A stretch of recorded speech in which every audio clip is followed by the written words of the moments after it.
we could probably start.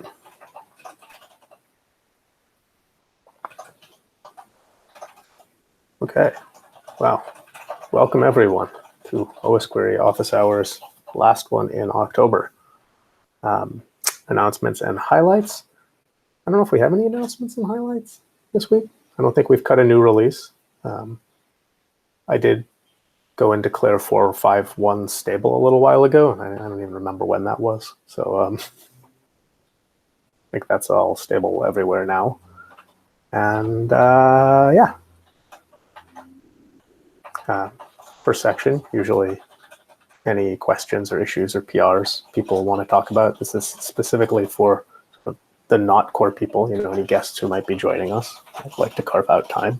So I don't see any non-core people here right now. So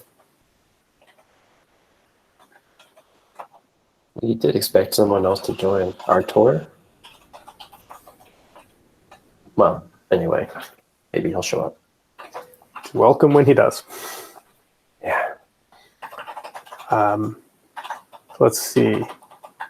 There is a question here about the user development guide to logging levels and error details. Yeah, that one I snuck it in. So this weekend I took some time looking into old issues, looking if they were all kinds of issues, bugs, feature requests, etc. And one of them I noticed that we have, well, this is not the first time I noticed this issue, which is that we have a bit of a mix of messages and where they appear. So it is not clear what's the guideline standard. So specifically in the info login level, I would expect that info is like something that tells you. So if you enable, for instance, you enable events, Osquery tells you, yes, I have enabled events. Or I don't know, you enable a specific publisher and this specific publisher has been enabled. So something that's still useful to the user and it's not talking about developer stuff specifically. But instead, I see that there's a bit of a mix that, and also there are errors in there. Then specifically, I was looking into errors given by the, but all the Windows table that use the registry to read it. So they are a bit, they have no. So beyond the fact that they are errors, they do not have enough context in the sense that they give an error, but they don't tell you which key has given that error. So in general, the question is, currently there is this mix. It's not easy, at least for me, and I see also it confuses users to understand what one should expect from info, what one should expect from warning, from error, what it should go there, which kind of error we want to show to the user, and which ones are developer error that should be only enabled in verbose mode, etc. I know this is a broad question, but is it something, there is some knowledge hidden somewhere that someone has, or maybe we should start like opening just an issue and talk about this? I'm not aware of any hidden knowledge. I know that I have preferences here, and I know that Teddy has occasionally asked people to clean up errors or logging messages within a file. So generally, if I go PRing against the warning messages, Teddy's first comment is always, "Can you make all the files in the make all of the things in this file look about the same?" My personal bias is that normal runtime should be quiet. So I'm not in favor of putting any kind of verbose yammering things inside of info, because that's kind of the normal runtime.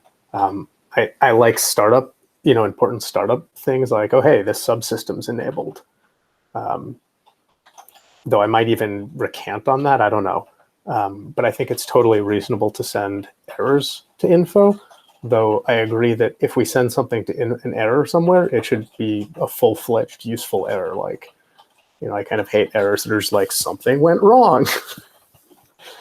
And then I think about verbose as being primarily around like a much noisier debugging context that might be parsable to a knowledgeable user or might just have a lot of things that don't make any sense. But I think of it that way. And I mean, I guess another way to say all of that is most of the time I find I work within two levels of error handling. There's like a debug verbose, and then there's like normal runtime. So, a common 4 level of like debug verbose, info, and warning doesn't always make sense to me because frequently info and warning can be collapsed and frequently debug and verbose can be collapsed. Yeah, I agree. Like, how many times in my life have I ever thought, I need 2 Vs, but not 4? Like, never, right? It's either none or all of them. Times I do that if I'm debugging protocol level things where I'm just like, I don't need a protocol dump. I just need a... But like, it's really rare, so yeah. I see, it makes sense. Though I still have, so for instance, my doubt there is if you, so for me, warnings are errors which the user might want to look at, but are not blocking. Because, for instance, what happens if you make a query and some logic inside the table doesn't work correctly and doesn't return all the rows it should, but you have no way of knowing it. But at the same time, not everyone wants to see those information, so collapsing them all into info might make them too noisy. I would be inclined to just say you get to see those, like, too bad. Like, I don't know that it's impossible to please everyone, so I instead choose to selfishly do the thing I think is most reasonable. Okay. Maybe a different example is right now we have some unclear bugs in some of our tables around numeric casing. So one that comes to mind is buried somewhere inside, I think, the Darwin or Linux user info. There's like maybe it's in sockets. I don't remember. One of these tables has like a thing that is flagged as an integer in the schema. SQLite basically SQLite uses int64 at the underlying code, but the raw data comes back as a uint64. So there's no way to do that cast. Well, so basically anytime you query against this table, you get back a slew of warnings about, cannot cast uint to int. So something like that, like, I don't know how we should handle that. Like, I think fundamentally it's a warning or an info level warning because it represents an error in the underlying table and data, even if it's one that Osquery as a project has not yet figured out how to fix. Though maybe in part I would say that is almost at the verbose level, actually, because, I mean... Data's wrong. Sorry? The data is wrong. The data we return is incorrect. Yeah. Might be in a way that no one cares about, but I mean, it's still wrong. Yeah. Yeah, so I think in general, I mean, it's fine for me in the sense, obviously, what I understood is that, so info is, the messages have to be understandable from a user perspective, not from not only from a developer perspective. And they should, in many cases, they should have more information, especially on errors. So, for instance, specifically, there is the startup items table on Windows, the startup items table checks a predefined list of key patterns. So not all the expanded keys exists, and so sometimes it fails and logs out, fail to expand with glob something, a key handle stop, and you don't know what key handle, you don't know anything about it, and with it instead having the whole key path, you would see and understand that. That also doesn't sound like an actual warning to me. That sounds like it should be a verbose log, if it's even logged at all. Because if the runtime expectation is that not all of those will be expanded, then it isn't an error if one of them is missed.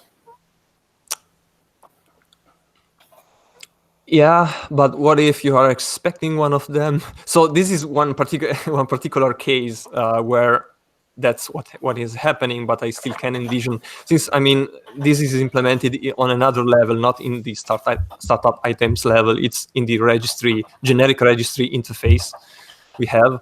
So that doesn't have enough context to know, yeah, okay, this path, it's fine to be missing or not. So I mean, I'd say that. Sorry. Yeah, go ahead. I'd say that if we have a helper function to make calls into the registry, and a common pattern for us is to expand paths into the registry, then we need to not log errors, right? Because like it's a preemptive expansion, right? Like we don't know. We're like, hey, is there a thing here? It's not an error if there's not. And I think there's a different question, which has come up around startup items before, of like, what is the expectation that you get from startup items? We talked about this in the context of Linux and Mac OS and systemd, right? Like it's hard to enumerate all possible things. So is there value in creating this startup items table that attempts to roll up things together? And consensus at the time was that there is value in kind of putting what we can there, even if it is incomplete.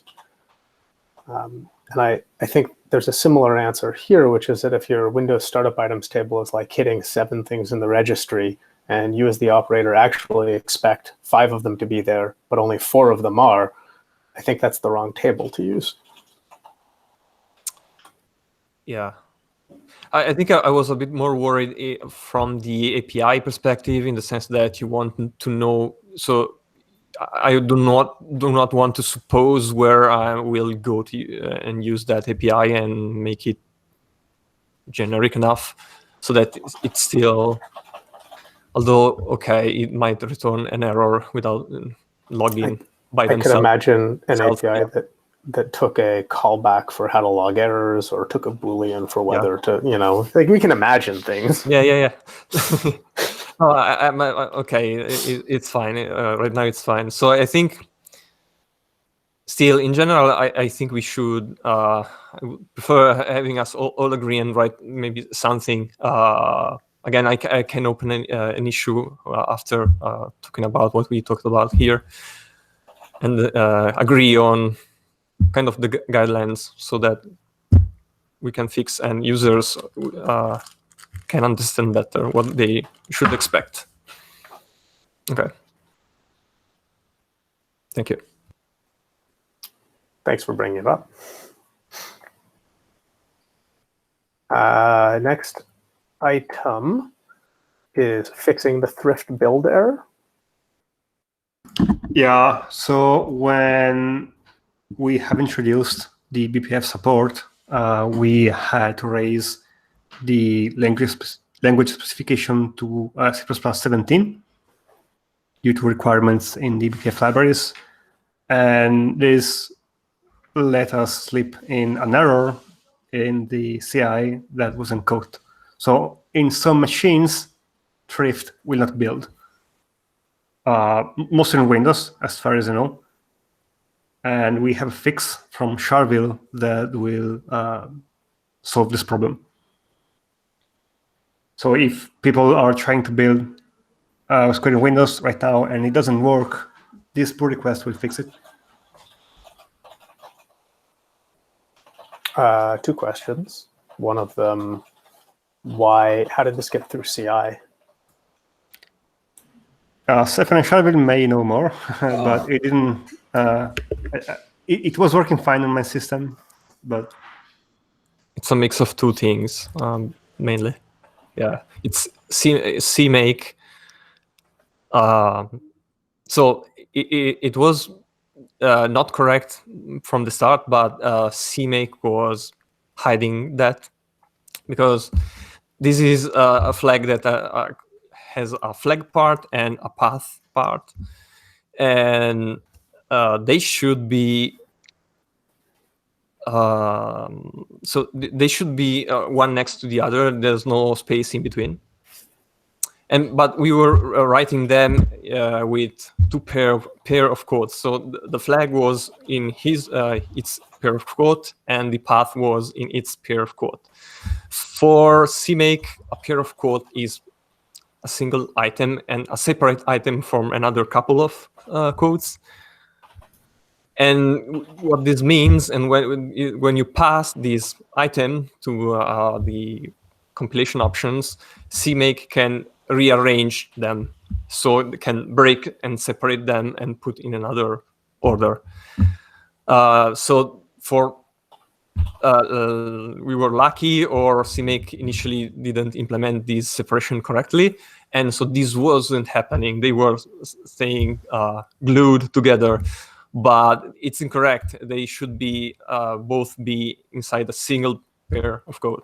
So you think we just got lucky when it hit CI? Yeah. The second thing is that after when we try to fix it, there's a funny thing, which is that MS build, although you pass it a flag, a space, and a path, it fixes flags for you.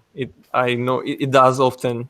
So it fixes like the command line for you, and so you don't notice the problem. While Ninja takes things verbatim, so that was a problem, and it would prepend with a space, which is wrong, the path. Okay, so the second question is, there's this PR here. What do you need to merge it? Sorry? You have a PR. What do you need? Do you like it? Can you approve it? Yeah. I think I just pushed a new commit that simplifies it between platforms. It passes on my machine. Yeah. Okay. I'll Stefano, just wait for the CI. yeah. So we have this rule that we never approve our own pull request, even though it's just a build issue. So I can stamp it if it's needed. Like I have not cherry picked this exact commit, but I pulled this fix into my build, and it was helping me get through this issue. So I'm happy to stamp it. If CI is passing and other people can verify that it's working, I'd say let's just ship it, because that was a bummer. I'm good with that. Mostly I defer build things to Stefano. So if Stefano is happy with it and it doesn't look egregious to me, I'll stamp and merge it too. So, I'd say if you want a way to indicate that would be to mark it approved, even if you don't merge it and want someone else to review and merge it. That's one thing to do. Feel free to tag me or Nick in that or something. It sounds like either one of us is happy to do that. Thanks for the PR, Charbel and Trailbits.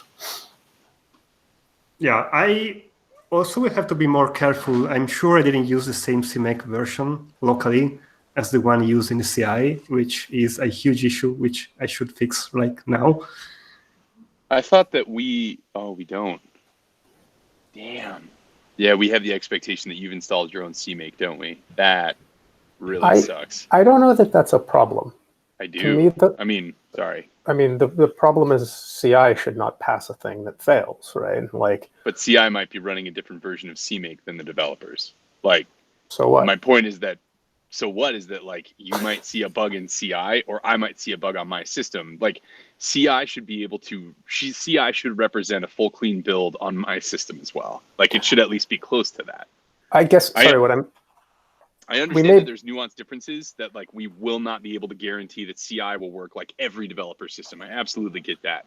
But if I have a mostly clean Windows setup and I pull down Osquery from a fresh fork or a fresh clone, I should be able to reproduce what CI is producing. And Yeah. I Okay. won't fight too hard to say that we should be pinning the version of CMake, but it would help.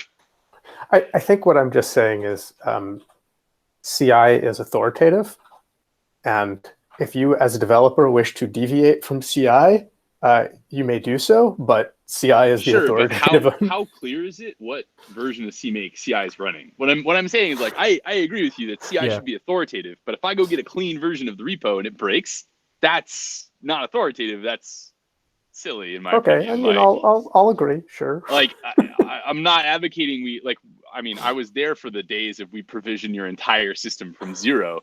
I'm not advocating for that necessarily, but I do think that it should be trivial for me to know, because I had this issue with Perl too when I had to move from active Perl to Strawberry Perl.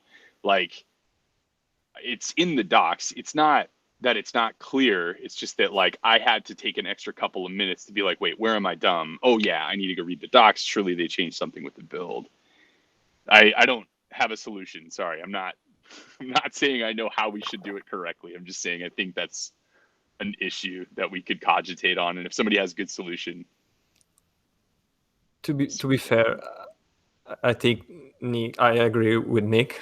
Given I wrote it initially, but initially just because I wanted to use the Azure Pipeline CMake tasks, which I believe, I thought would use a specific CMake in a specific path.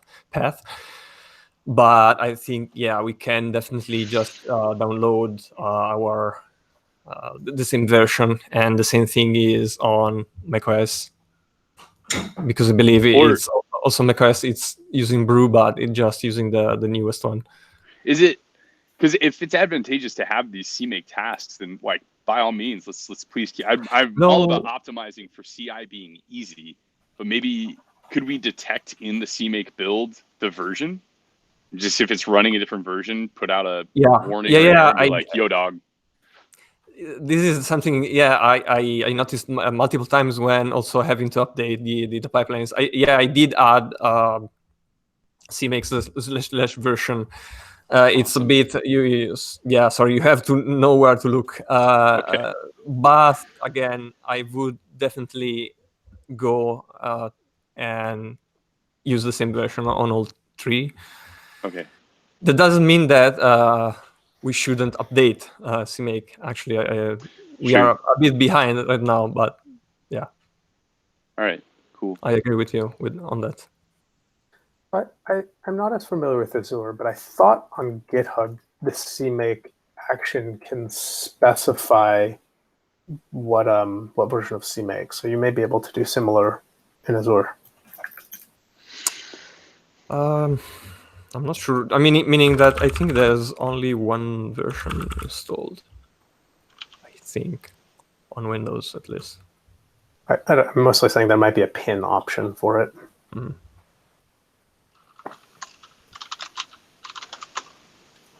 Anyhow. Next item is PR6721, container support for BPF. Yeah, so this is an issue we have with audit that we cannot fix there. And whenever you run a container, the process ID you will get from audit is the namespace one. So if you were to run bash, you will get PID 1. This is not good if you're running Osquery on a host, because it will collide with other process IDs you have on the system. But we were able to find a way to fix it on the BPF publishers. And I guess this is not just about the pull request, and maybe you have a better way to put this, Seth, but a call to action to, test BPF. We have spent quite a lot of time on it, but I do want to say that it is perfect right now. I'm sure that people will test it and will find some small issues to fix. And this is one of them. We had a user tried this on the system with Docker, and they had this problem. And if I look at this PR, this looks like it is primarily an update to the submodule and not really an update to Osquery code, with a note about documentation. Yeah. Seems fine. I'll approve this. Maybe I'll actually go and read your diff first. Make sure it's not anything like really sketchy. Yeah. How do we inform the user that this is, let's say, a new feature that we really want feedback on? I don't think we have a really consistent way. The changelog is the best we can do. You could write a blog post and we could publish it. You could tweet and we could publish it. My guess is that the people who really want BPF support will kind of notice and use it, and there might not be very many of them. Yeah. I don't know how to like drum up interest in BPF support in Osquery.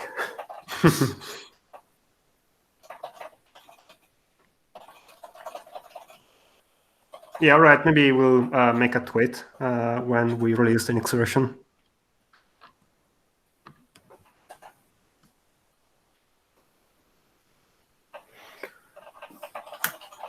Okay. Next question was about endpoint security.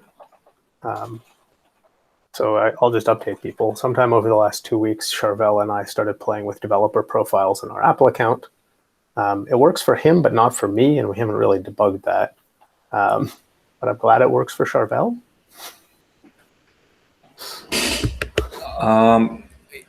Yeah, I fixed it on Big Sur as well.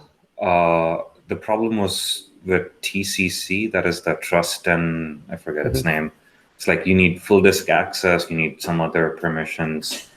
But yeah, I think we just haven't had the time to connect and sync up after that. But I verified that it works on Catalina and on Big Sur with the profiles. Yeah. So maybe a different question is, who needs what? What are the next steps here? So the next step is we need a provisioning profile that can only be created by the account holder, not even the admin. That provisioning profile enables us to distribute this outside of the Mac App Store and not get killed by whatever, Gatekeeper and MFD. Yeah. Okay, I can make one. That's probably me. And the nuance on this is that it needs exact format. Like there's the team identifier dot app ID, which equals the bundle ID. I have it written down in the notes. I think though this isn't a thing that, like, mostly we just click some buttons in Apple's UI. Yep. There's not a lot of choice. It's like Apple will just do it for us. I think the only variable we have is what the bundle ID is. Yep, exactly. But I think we need to be consistent on that, at least going forward. You may need to create a new certificate as well. Before the provisioning profile, you have to create a distribution certificate, a private probably sort of, a cert for distribution only. And then if someone is to use it to build, then they will need to explicitly download it from the web interface and separately get the password to that from you or whoever holds it in order to install it in their keychain. But I assume that we will control the people needed to access that. Once we have confidence that it works in a developer mode, and we want to make a distribution build to confirm that, then I guess we can cross that bridge. Who needs to do it for that process? I think we have everything we need. I mean, we can do developer builds right now with the existing developer provisioning profile, which is currently just Charvel and I. If anyone else is excited to get onto the Mac provisioning profile Yeah, could speak up. I think the CI should have a persona. Yeah, I wonder if the CI maybe wants to. It can be on the developer profile and build as a developer, and we can not worry about the Yeah. CI, the key.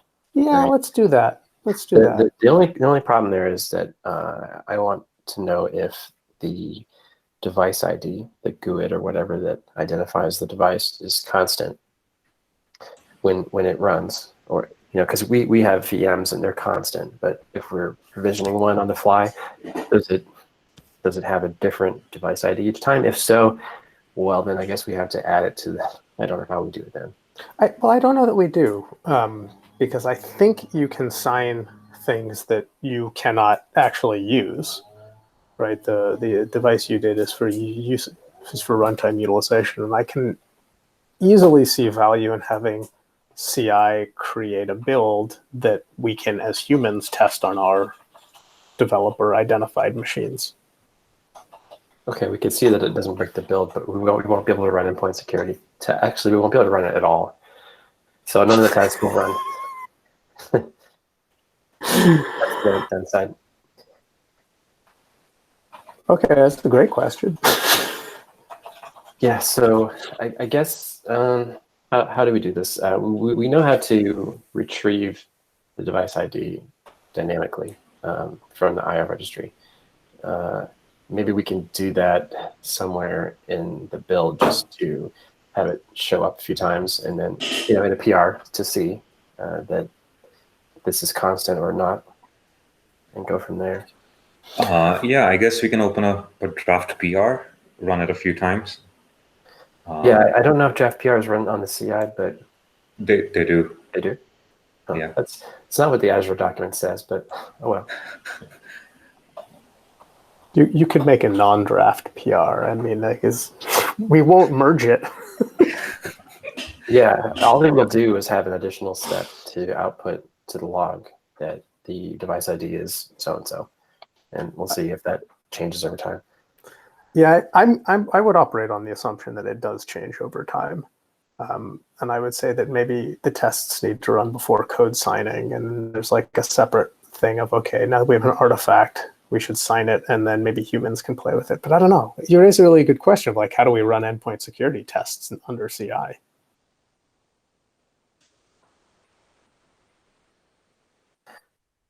Well, if the CI had the distribution cert, we wouldn't have to worry about the device ID, but we'd have to worry about protecting the cert. Yeah, I mean, and one of the things that I would love for CI to sign builds to master with the distribution cert. I am very wary, and actually, let's say I'm completely opposed to having CI sign unvetted PRs with the distribution cert.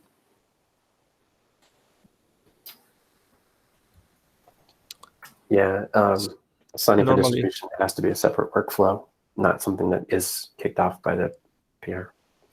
Normally, secrets and also probably the secret vault file, whatever, however it's called, I don't recall, it is not passed to build coming from PR that are from external repositories. Only if you make a PR that comes from a branch that is in the original repository, it will pass the secrets. So that one line of defense. Yeah, I think in the pipelines, you can have a step that runs only when pushing to master. You can. And a separate one that only runs with PRs. Yeah, you can.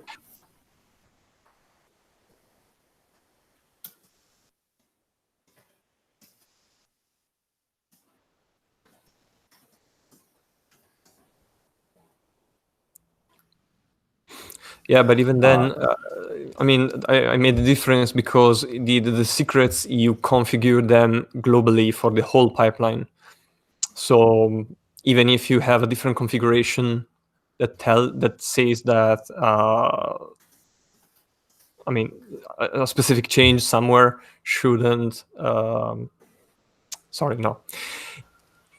the secrets are global. So even if you, again, if you run any PR, any valid PR, it could pass the secrets. But given that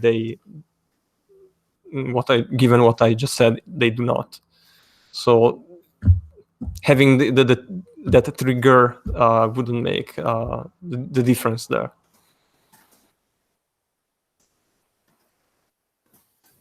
Yeah, some of I was playing around with, like, what would it be like to run code signing out of another repository so that, this one generated artifacts and then like something else could basically just, I don't know, it's going to probably look like a bunch of spit and baling wire, however we do it, is my guess. So the second repository, it was it was an idea, especially because you might want, especially if you want to add new committers. I mean, not that we have anything against committers, but still, if you want to have a repository where few people have access for code signing, and given what I just said, that a committer could create a branch on the original repository and have the secrets passed. If you don't want to have that, the only way is creating another repository. So it might make sense, so you can have less people access that. I think the most interesting question here is, I don't feel too worried about how we sign distribution builds right now, or I'm kind of worried, but our current process for signing distribution builds is very manual. If it stays manual, like, we're going to be just as unhappy as we are today, but it's status quo. So I feel like there's a harder question of how can we test the endpoint security stuff in CI, because it feels like it's always a good thing to do. And I don't know, I can look around and see if there's prior art. And, Mike's suggestion here is if the CI runner has that. I mean, maybe, yeah, I don't know. I don't have a good answer.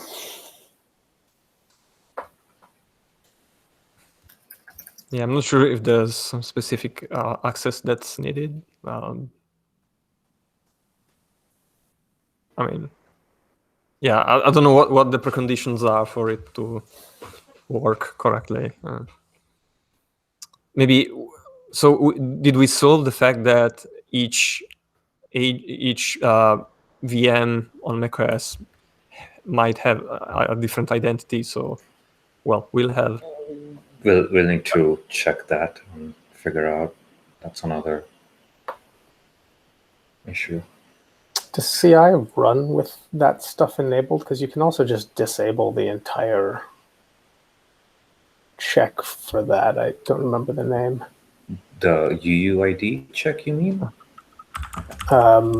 You can drop a Mac into dev mode and then. Oh yeah, but that requires booting into what's it called? Yeah, but do we know mode. Do we know that CI isn't running in dev mode? I'm assuming it will be running in non-dev mode, otherwise anyone can write to anything. Because that means turning SIP off, that means turning MVD off.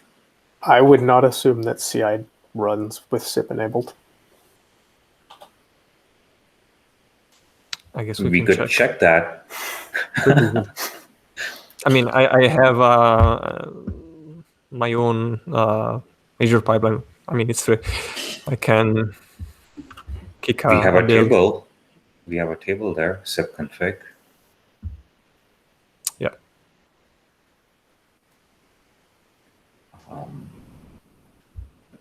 I mean, indeed, they are destroyed each time, so there shouldn't be really. Well, it is also true that.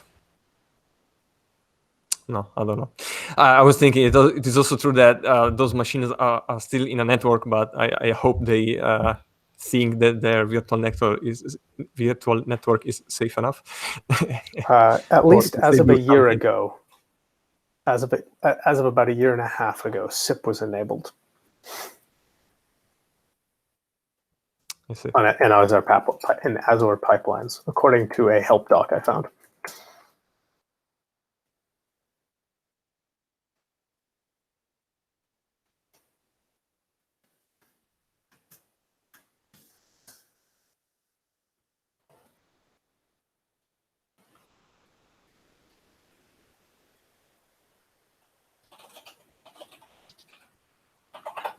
Okay. Unfortunately, it sounds like research and development ahead on this one. The other thing that I also noticed in the docs, and maybe this is not a tenable solution, is that Azure allows you to have your own runners. Self-hosted So maybe- agents. Yes. So So I've been looking a little bit at self-hosted agents in the context of Apple Silicon and ARM64 platforms, because neither Azure or GitHub currently support those platforms. Both of them kind of tell you to go and run your own runners.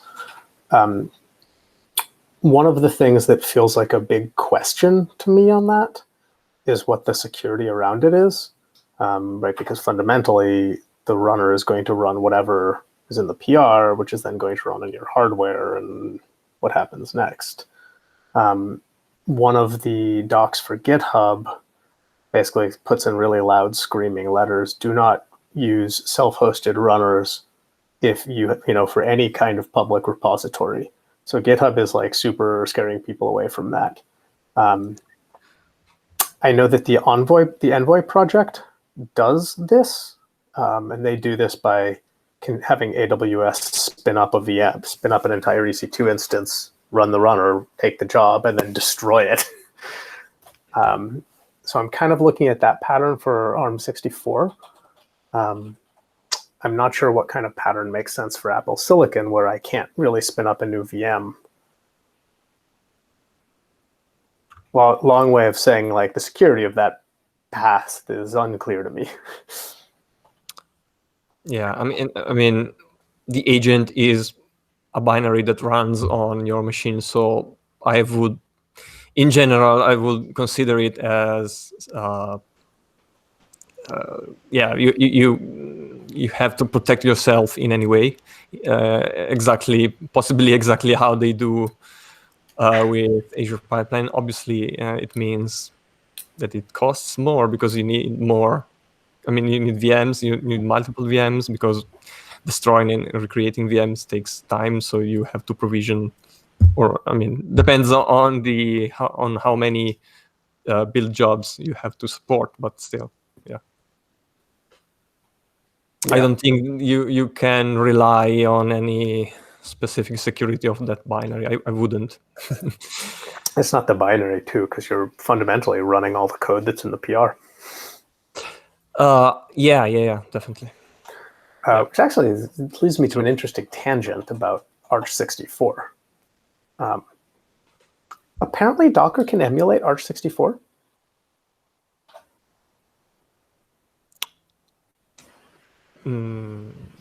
Maybe can run on Arch64, but emulate? You emulate. On my Mac, which is an x86 laptop from 2 years ago, I can spin up an Arch64 stack, and the Linux kernel thinks it's Arch64. Wait, wouldn't it need Linux? like QEMU, whatever that's called? Yeah, it's using QEMU under the hood. And it's a little slower. But it makes me wonder, is that a viable CI route? I have tried on my processor.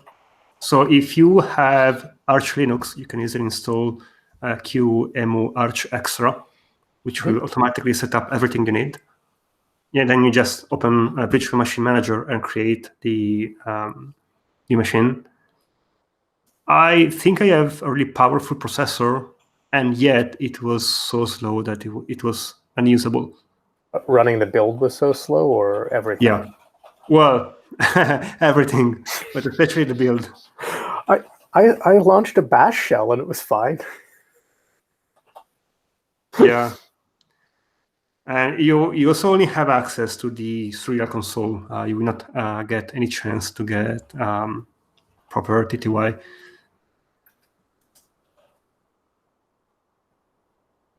Okay, so it sounds like this is not a good CI option. Thank you for confirming that. Yeah, and you also have you can only configure up to 8 processor due to a limitation in how the specific CPU emulator works. I think there was also a limitation on the amount of RAM you can dedicate, but I'm not sure. Sorry. Okay, well, glad that someone else has tried and that it won't work. Thanks. I mean, maybe we can have some additional luck if we try the pull request that Anatol and Stefano have been working on for lgtm.com, which would eliminate all the third-party libraries.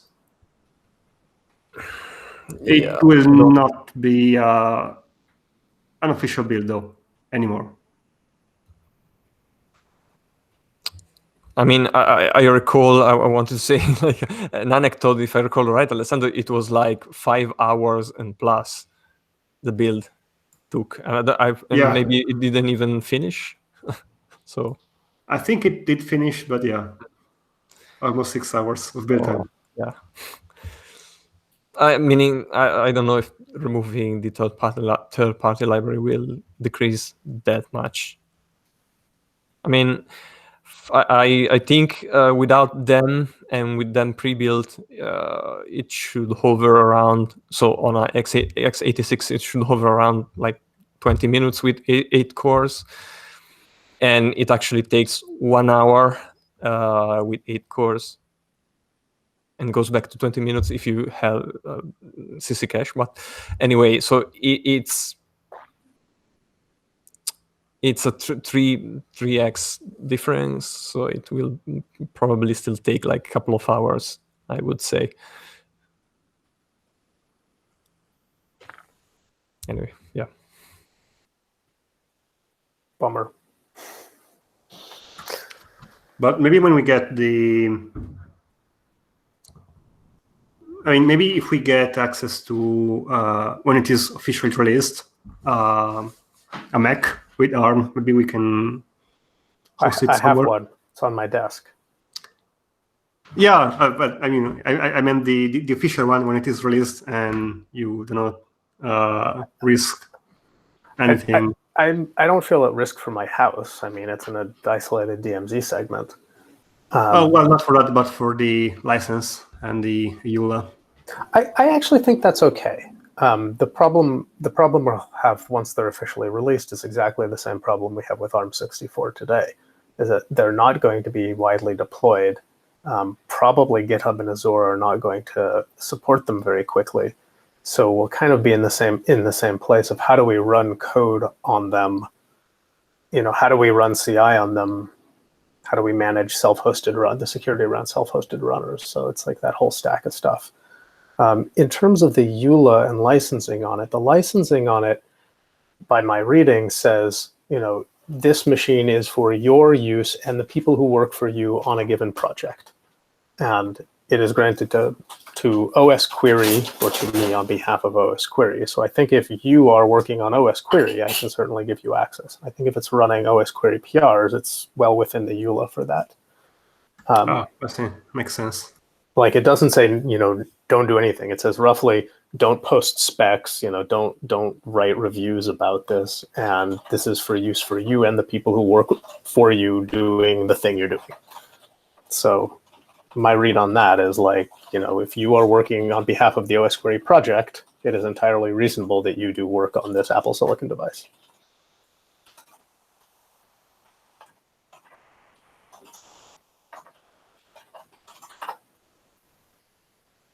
I just haven't figured out how to, like, set up point-to-point networking on it. You know, it's in my house.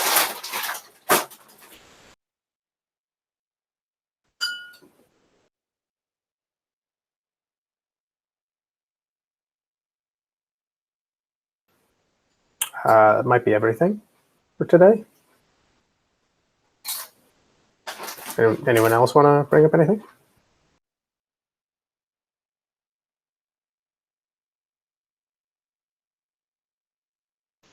I had something really quick, actually, now that I think about it. The chocolatey package validation has changed, and so we're currently failing. So that's why 451 is not on the chocolatey repos. I got an email about it. I've just been dragging my feet and haven't had time to sit down and figure out what's broken. They have like a virtual environment now where they do the install, and I think that they expect like certain types of verbosity during the chocolatey package installation. So I need to figure that out and I'll get it updated as quickly as I can. And then furthermore, there was a request to add support for the Windows package, some sort of new Windows package manager system. And I've started investigating that, and it doesn't seem like it's going to be too bad. So I might have some progress on that sometime soon. This Apex, maybe? No, I don't think so. I think it's Windows. Like I thought they had VCPKG, and I thought that it was that, but it's not. It's like Windows has some new package management tool that will be installed by default on Windows systems sometime in the near future. It sounds pretty cool, and it sounds very easy to like manage. So I'm hoping it will be a really like nice alternative to some of the other things we've been trying to do.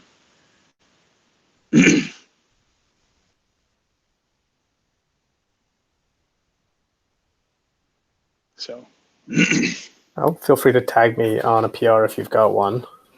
So yeah, get the... I have some other complications, so I won't have anything soon. But yeah, sometime in the next month, I will hopefully have it in a good place. I have some time off coming up, so I'm going to spend a lot of time on it then. Use your time off as you see fit. We are Right. always thankful for your help in all endeavors. Mm-hmm. But yeah, feel free to tag me as needed. Yeah, I don't know. I'd have to see the Osquery, the new Windows packaging thing. I've seen Apex. There's MSI and there's Apex. Yeah, there's an issue for it on the repo. If you go check it out, I think I commented on it. I'll see if I can find it. Let's see if I can find it really quick. Wingit.exe, it's issue Wingit. 6691. Yeah. Looks neat. Windows Package Manager CLI.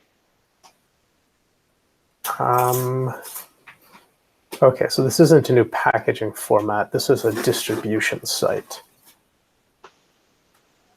It is, but what makes you think it's not a new packaging format? Is it because it just points to packages? No, it points to the MSIs we host. It's basically just it's a metadata server. Yeah, sure. Okay. I was going to look into it more than that, but that would probably be a faster way to implement it. Sure. I mean, I'm looking at the PR that this person linked.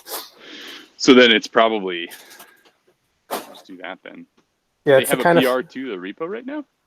Yeah, they have a PR against the Wingit packages repo. Well, never mind. Maybe I don't need to do think it's all we would have to do is update our our release instructions, right? What this means is every time we release Windows, we need to PR against this. Which, it's what it is. It's not that bad though. I mean, that's less work than rendering and pushing the chocolatey packages probably. If we can also de-support chocolatey, great. Yeah, maybe. I don't know if we'll ever be in that state. I don't know if we'll ever be able to get away from supporting chocolatey. Flag day it. You want to stop doing chocolatey? Tomorrow. Done. Oh, man, that'd be nice.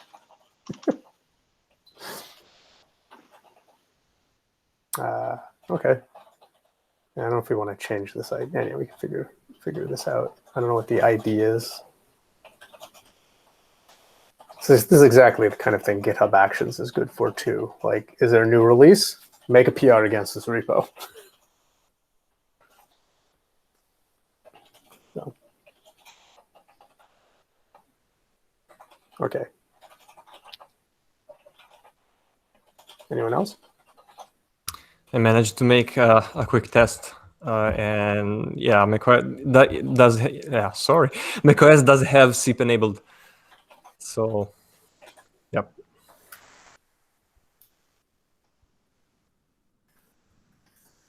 Thanks for testing. You also test the UDID number while you're there? Sorry? Did you test the UDID while you're there? No, because I'm not sure how I should go. I should go about it. Select star from hardware info or something? Okay. No, so I just I run something that a utility on the macOS on the CI. Otherwise, I would have to build Osquery and then run it. So that would take a bit more. Or actually, technically, I could also. Sometimes I did upload it, like things to Google Drive and have it download. I mean, somewhere have it download. I can try. Yeah, select from hardware info. Yeah. Select from Osquery info. Sorry. Yeah. Osquery. There's probably an IO-reg command too, but Yeah. Osquery is the one I run. Charvel pasted the IO-reg into chat here.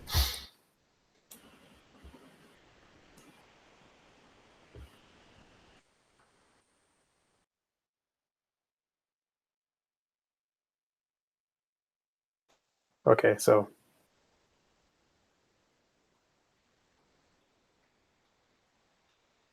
maybe we call it.